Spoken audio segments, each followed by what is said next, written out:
Tarik Bambang. Ini Indonesia, oposisi tanpa isi kepala. Oh no, ini negara gua, oposisi gak ada otaknya.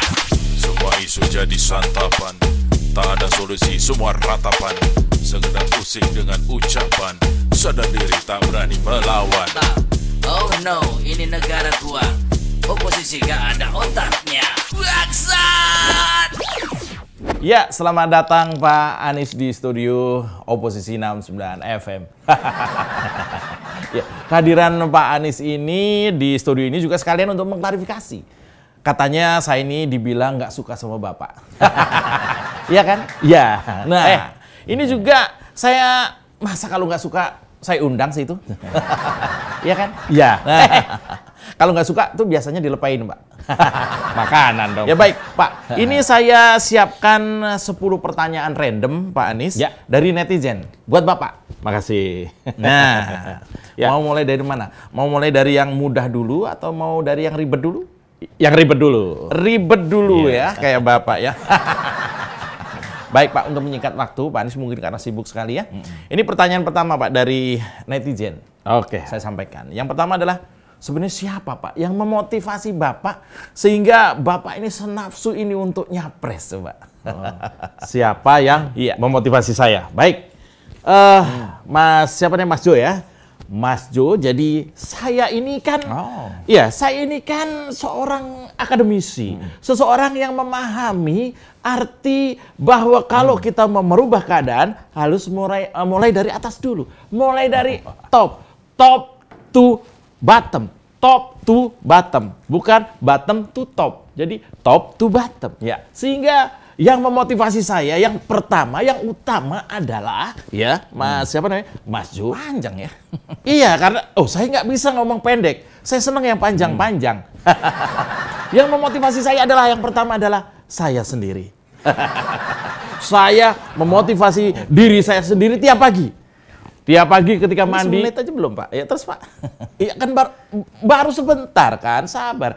Setiap pagi ketika mandi saya memotivasi diri saya sendiri. Ya. Ini adalah bagian saya untuk menceritakan kepada anak-anak saya bahwa saya berjuang karena termotivasi oleh saya sendiri. Dan dalam hal ini setiap gampang banget jelasinnya ya. Iya. Ini katakan soal kata-kata itu kan saya ahlinya. Saya memahami soal itu. Jadi ada lagi nggak Pak? Kira-kira siapa Pak yang memotivasi ini? Kira-kira siapa Pak? Ada. Yaitu seseorang yang sering mencela-cela, namanya Eko Kuntadi. Nah, itu sering mencela-cela saya. Makanya saya termotivasi.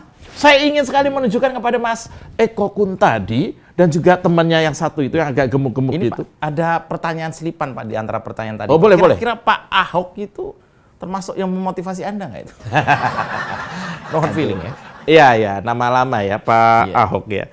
Jadi gini Mas Zo ya. Pak Ahok Pak? Iya ya, saya ngomong Pak Ahok. Pak Ahok ini kan dulu kan lawan saya. Oh, dulu Pak Ahok itu kan sebagai bukan cuma lawan ya. Sekali Pak. Iya. Meskipun banyak yang nggak ngerti. Baik Pak. Ini kemudian berikutnya adalah pertanyaan kedua Pak Anies. Ya, silakan minum. Nggak ada kan? Nah, begini Pak. Yang kedua ini adalah, ini penting Pak. Karena ini random. Yaitu sumur resapan. Bapak ingat sumur resapan? Iya ingat. Ini sebenarnya ide dari mana, Pak? Sumur resapan ini Bapak bisa mensolusi banjir itu dengan menggali sedemikian rupa sehingga banyak sumur resapan, banyak lubang-lubang resapan di seluruh DKI. Ya. Ini ide ini dari mana, Pak? Jadi apa istilahnya Bapak punya kreativitas ini? Apa yang membuat Bapak bisa menyimpulkan bahwa sumur resapan adalah solusi untuk banjir? Silakan. Ya, jadi begini, Mas Jo. Sumur resapan, sebentar Pak, saya boleh izin ke belakang dulu? Saya ngomong sama siapa kalau sudah ke belakang? Ya udah, terusin. Jadi sumur resapan itu adalah sebuah ide yang sangat cemerlang ketika saya sedang tidur, ya, mohon maaf ya, suatu hari tidur, saya kebelet pipis, nggak sempat ke belakang, ya. Lalu kemudian, wah basah kasur saya. Ketika kasur saya basah, ada ide keluar. Sebentar Pak, sebentar. Mohon maaf Pak, saya jeda sebentar. Soal sumur resapan Pak.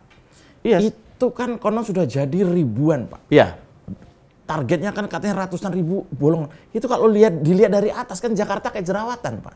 Ini apa sebenarnya? Inilah saya ingin sekali bekerja sama dengan Juragan 99 yang dikenal juga memproduksi cairan-cairan untuk menghaluskan wajah. Sehingga bayangkan jika Jakarta dibuat glowing, seluruh Jakarta dibuat glowing, maka lubang-lubang tadi tidak akan kelihatan. Nah, sebentar Pak, saya mau nanya Pak, Bapak ngomong lancar banget tadi, sarapannya apa Pak? Cicak Pak. Pak, loh ngapain nanya? Lanjut Pak, lubang resapan Pak. Iya, ngapain nanya saya sarapan apa? Jadi, apabila Jakarta ini glowing dengan menggunakan salah satu bedak atau... Masih ada waktu, silakan, mungkin mau ditambah? Mau phone a friend atau ask the audience? Bukan, saya mau jelasin ini. Saya ingin Jakarta glowing. Jadi lubang-lubang karena sumur resapan itu akan hilang. Bapak nggak tahu kru saya sampai ngantuk denger Bapak. Oh iya, itu saya lihat pada ngantuk semua tuh. Nah, ini adalah sebuah upaya saya dalam begini Pak, namanya anak muda nih begini Pak. Kalau malam main game, pagi cari sarapan, olahraga, kalau siang ngantuk, Bapak nggak usah tersinggung. Lanjut. Enggak, saya nggak tersinggung. Nah, ini kan Oke. Belum selesai saya. Bapak bagaimana? Ya, pertanyaan ketiga. Ini cukup update Pak. Pertanyaan ketiga ini cukup update. Yaitu soal Mandalika. Mandalika. Iya, kemarin kan Bapak kan lihat MotoGP itu. Wah, itu ngapain Bapak ke sana itu? Sebenarnya itu Bapak ngapain? Bapak dibilang mencuri panggung. Bapak dibilang pencuri. Kok pencuri panggung? Pencuri momen. Apa pendapat Bapak? Silakan Pak Anies. Saya nggak nyuri apa-apa. Kenapa saya dibilang nyuri panggung? Enggak. Itu adalah upaya saya untuk menjangkau khalayak. Itu momen internasional dipantau oleh jutaan manusia. Kalau saya nggak hadir kan rugi. Kasihan Pak Jokowi udah membuat mahal-mahal kalau saya nggak datang. Karena saya nggak yakin. Belum. Saya nggak yakin Formula E nanti. Sebentar Pak. Gimana? Ini masih soal di Mandalika. Ketika Bapak melihat MotoGP itu, Bapak dada-dada tuh kan? Dada-dada saya. Bapak lepas masker? Ya, lebih baik saya lepas masker daripada saya lepas celana. Kalau saya lepas masker kan paling juga mungkin Omikron ya, bisa cepat sembuh. Kalau saya lepas celana, berapa orang itu akan kabur? Jadi Anda harus tahu itu. Sebentar, saya jeda dulu. Bapak ngelihat nggak? Pak Anies ngelihat ya? Ketika Bapak ke Mandalika itu juga banyak pejabat lain. Ada gubernur lain. Ada Bu Khofifah, ada Pak Tuan Guru Bajang, ada Pak Ganjar. Saya nggak tahu, mungkin ada Ridwan Kamil juga, ada Presiden dan lain-lain. Bapak nemuin nggak itu? Saya nggak sempat. Yang saya temui harus relawan masyarakat kecil yang ada di sana yang megang handphone. Karena kalau saya nggak temui mereka, nggak ada selfie, nggak ada bahan. Nah, Pak, sebentar.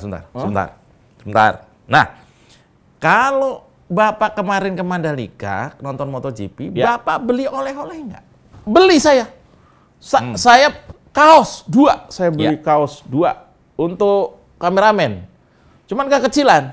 Oh iya, sebentar Pak. Itu kan banyak relawan yang jemput Bapak tuh kayaknya. Oh iya dong, banyak. Relawan. Itu banyak. Mereka memang dikondisikan supaya ada crowd, supaya ada pasukan, supaya terlihat menor. Oke. Luar biasa jawabannya Pak. Gimana kalau kita break dulu Pak? Boleh?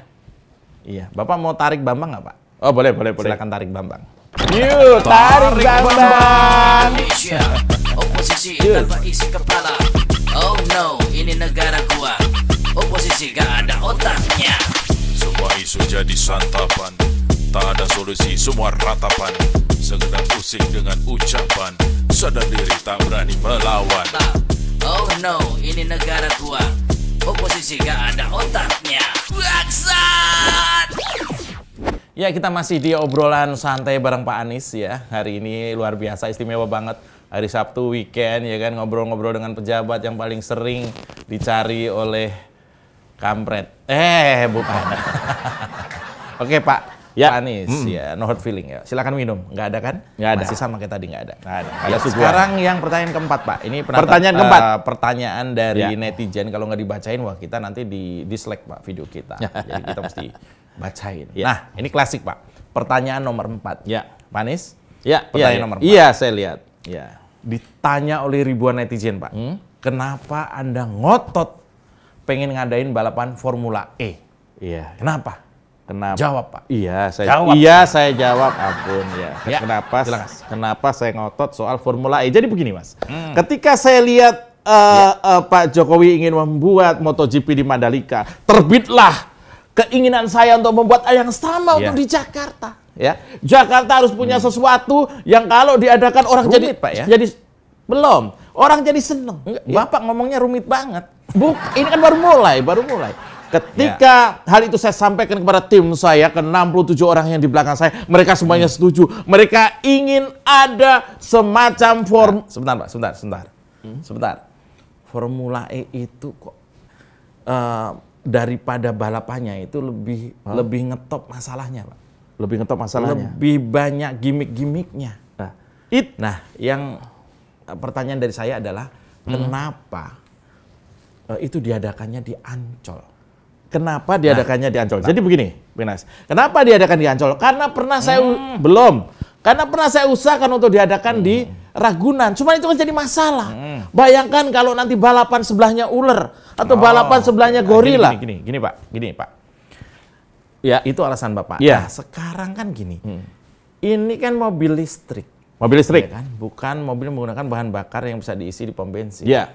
Alasannya apa, Pak? Kenapa mobil listrik kan bisa diganti pakai misalnya balapan motor seperti Pak Kapolda dan sebagainya, bisa kan? Kenapa ini balapan listrik? Saya, ya. Kenapa pilihnya balapan listrik? Kenapa balapan listrik? Kalau kalau mobilnya kalau mobilnya biasa. Belum. Ini ke pertanyaan berikutnya, Pak. Ini gua pulang juga nih. Pertanyaan kelima. Relawan Bapak kan udah banyak banget. Banyak. Relawan Anies saya. Ini, relawan Anies itu. Banyak. Lumayan banyak di berbagai daerah. Ini gimana? Ini gimana cara Bapak membuat gimana? Ya. Pertama, relawan itu rela dan wan. Ya. Rela itu adalah rela, wan itu satu. Ya. Rela, wan-nya tinggal nambah belakangnya. Ambut. Ya. Sebenarnya namanya... Sebentar. Nama-nama relawannya kan unik. Kalau misalnya dulu zaman Pak Jokowi kan ada Jokower, ada Jokman, Bara JP, dan banyak. Kalau relawannya Pak Anies ini namanya apa aja, Pak? Itu tadi relawan Abud. Itu yang pertama. Nah, itu kita support. Namanya lucu soalnya. Relawan Abud. Mudah-mudahan nanti saya dapat nomor 1. Jadi one-nya juga nggak 1. Nah, itu yang pertama. Berikutnya lagi adalah yang tidak relawan. Udah minum dulu. Minum. Masih tetap nggak ada loh. Nggak ada. Misalnya namanya... Pak, ini lagi taping, Pak. Kecuali saya sendiri nggak boleh minum, Pak. Pantesan cuma situ yang minum. Ngegas, biasa aja. Ya, jadi gini. Ya, ini masih soal relawan, Pak ya. Iya. Relawan.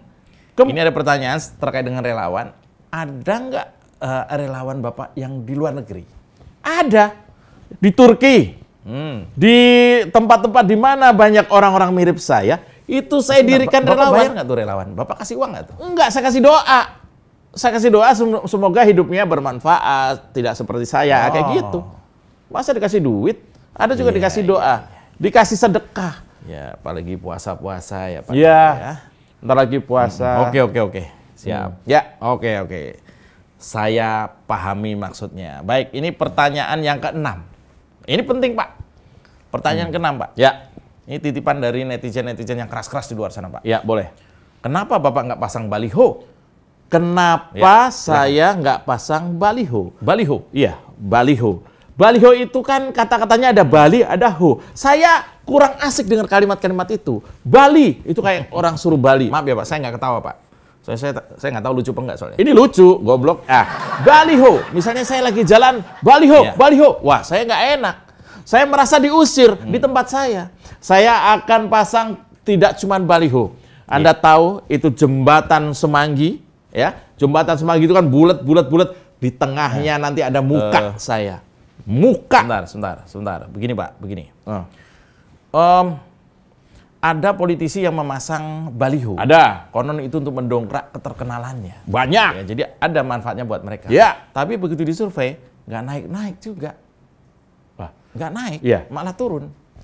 Nah, apakah ada keinginan Bapak untuk memasang baliho dengan cara-cara yang lain di Jakarta ini misalnya? Ya itu tadi. Ya kan, jadi nggak cuman print-printan, nggak cuman baliho pinggir jalan, tapi mungkin lebih atraktif. Gimana Pak? Ya itu tadi. Saya akan manfaatkan ruang-ruang kosong. Misalnya mungkin di Bantar Gebang bisa saya pilih tempatnya, kan tuh kosong tuh. Itu akan saya jadikan branding saya akan ada di situ. Kemudian di sepanjang Anda tahu tempat. Oke. Saya paham. Saya belum ngomong paham dari mana. Ya. Nah. Ini agak politis, Pak. Ya. Agak lebih mendetil, agak lebih menjurus langsung kepada pencapresan. Bagaimana kalau misalnya Bapak dipasangkan, majunya pres dipasangkan dengan Ridwan Kamil, Kang Emil. Gimana menurut Pak Anies? Saya dan Kang Emil. Ya. Wah, ini pertanyaan yang bagus sekali. Pertanyaan yang saya tunggu-tunggu. Pertanyaan yang sudah saya rindukan dari kapan tahu, ya. Kalau toh kemudian Kang Emil dan saya diperjodohkan dalam sebentar Pak. Sebentar. Saya pertajam pertanyaannya. Ya, saya pertajam. Anies tidak memiliki partai. Ya. Ridwan Kamil juga tidak memiliki partai. Logika yang bagaimana yang membuat Anda siap jika dikawinkan secara politik atau dijodohkan secara politik dengan Ridwan Kamil? Nah, ini kan kami berdua nggak punya partai.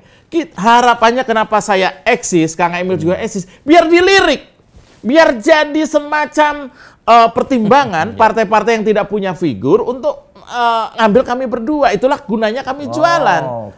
Gitu loh, paham nggak? Jadi kalau Kang Emil moncer, saya moncer, digabungkan, kan dua-duanya moncer. Ini kan kalau misalnya Ridwan Kamil kan mau representatif dari masyarakat Jawa Barat. Perwakilan. Bapak menganggap Bapak ini mewakili wilayah mana? Saya mewakili wilayah Petamburan dan sekitarnya. Sudah jelas. Kemarin saya ke Lombok, itu yang dada-dada juga teman-teman dari Petamburan. Maksudnya saya sudah paham. Oh ya. Karena masih ada pertanyaan lagi harus kita jawab. Kalau tadi Ridwan Kamil, sekarang bagaimana menurut Pak siapa namanya? Maaf, Pak Anies. Ya? Anies. Maaf, saya sering lupa. Biasa. Anda mirip saya sih. Jadi. Bapak, bagaimana kesiapan Bapak apabila kemudian sejarah menjodohkan Bapak, Pak Anies, untuk bergandengan maju Pilpres bersama Rizik Syihab. Oh, Rizik Syihab. Kayak Rizik Syihab. Pernah dengar namanya? Habib Rizik. Siapa ya? Saya pernah dengar nama itu. Habib Rizik itu yang anak-anak sebut tuh kadrun itu imam besar. Kalau cebong kan bilangnya itu imam jumbo. Nah, ini apa? Kira-kira Anda lupa saya. Siapa sih? Rizik siapa? Ada gambar ya, fotonya. Bapak udah lupa siapa? Lupa. Rizik Syihab? Iya lupa saya. Siapa? Banget Pak. Lupa saya.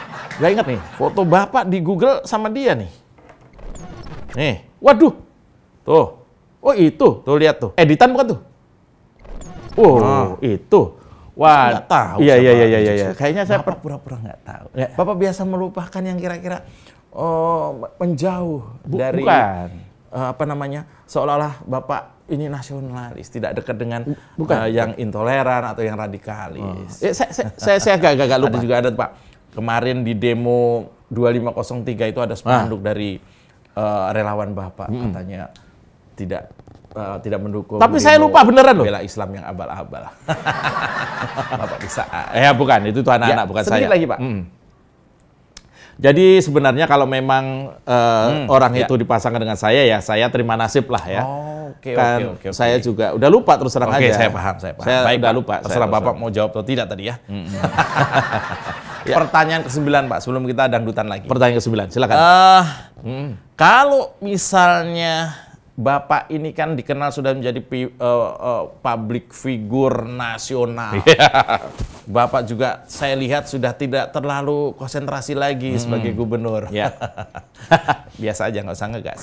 Bapak punya motivasi apa sehingga kemarin berniat, saya baca di berita itu, ini beritanya nih, Bapak mau bangun pabrik minyak goreng. Pabrik minyak goreng. Apa urusannya dengan gubernur sampai Anda mau membuat pabrik minyak goreng? Bisa Anda jelaskan? Ya, siapa? Ya. Mas Jo, begini.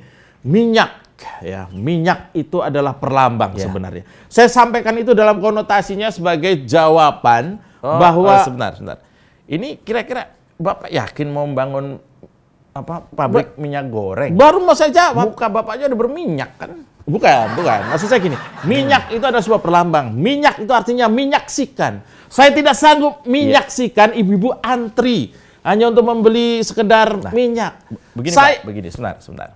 Ini dipotong mulu saya soalnya adalah membangun minyak goreng. Itu perlu waktu, Pak. Perlu waktu, selain tempat juga nanti harus ada suplai kelapa sawit dan lain-lain, itu perlu waktu. Sementara Bapak kan tinggal berapa bulan lagi Bapak harus sudah lengser. Bapak nggak takut ini mangkrak? Bukan. Jadi soal waktu itu kan relatif. Selain diperlukan kelapa sawit, saya juga perlu yang namanya modal, perlu namanya dana. Bisa aja Bapak. Iya, inilah kenapa kemudian saya wacanakan. Bentar, saya nanya, Bapak kalau dipanggil Wanabut marah nggak sih? Kagak, nggak apa-apa, emang dipanggil itu juga nggak apa-apa. Itulah kenapa saya pengen bangun. Pengen bangun bisa aja minyak. Bapak kampanye. Ya, saya paham maksudnya. Nah, ini ada pertanyaan yang terakhir, Pak. Nah, yang terakhir. Ini pertanyaan terakhir. Aduh, ini pertanyaan. Saya deg-degan di sini. Pertanyaan yang menjadi kalau ini dijawab, kalau jawaban buruan Bapak menarik, saya yakin Bapak akan menang. Menangis. Yaitu kemarin kok Bapak nggak ikut di demo 2503. Itu kenapa? Kenapa saya nggak ikut di demo kemarin? Begini Mas, kemarin itu ada demo 2503. Mohon maaf, saya hanya ikut kalau ada demo 50-50. Gitu. Mohon maaf Pak, sebentar. Mungkin Bapak nggak ikut, tapi apakah mungkin Bapak menyuplai? Tidak, saya tidak menyuplai. Saya hanya menyediakan pohon-pohon, barangkali mereka mau pipis. Lumayan lah ya. Baik, saudara penonton Oposisi 69 semuanya ya. Demikian obrolan kita bersama Pak Anies. Baswedan. Bukan. Siapa Anies Baswedan? Loh, saya bukan. Saya Anies Sapohan. Anda bukan Anies Baswedan? Bukan. Saya Anies Sapohan. Ini kurang ajar lu ya. Iya. Berarti Anda ini siapa? Anies Sapohan.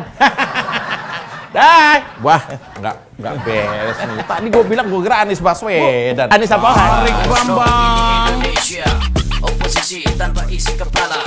Oh no, ini negara gua. Oposisi gak ada otaknya. Semua isu jadi santapan, tak ada solusi, semua ratapan. Sekedar pusing dengan ucapan, sadar diri tak berani melawan. Oh no, ini negara gua. Oposisi gak ada otaknya. Bangsat! Mau kemana kawan, tanpa arah tujuan, cari masalah rawan, urus saja masa depan. Halo.